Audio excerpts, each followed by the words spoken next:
Okay, 276, here we go. Practical problem 3.1.1, check printing.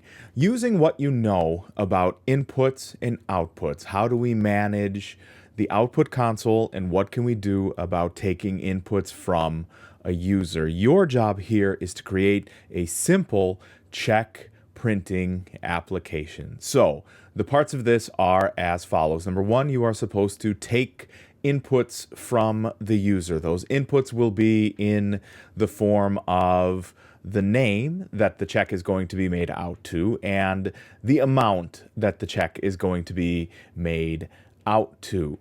After that, your application is to print something that resembles a check. So I do have for you here on the page an example of what a printed check might look like. Now, that doesn't mean that's the only way your check can look. You can choose how it is that you represent the top, the bottom, the sides, the pay to the order to, where the name goes in relationship to the, in this case, exorbitantly large salary. Those components are up to you. Remember that in all of the applications that you are going to design, one of the best things to do is to mimic the physical analog. One of the best things you can do for this is to look at a check and see how it is that those are actually written out.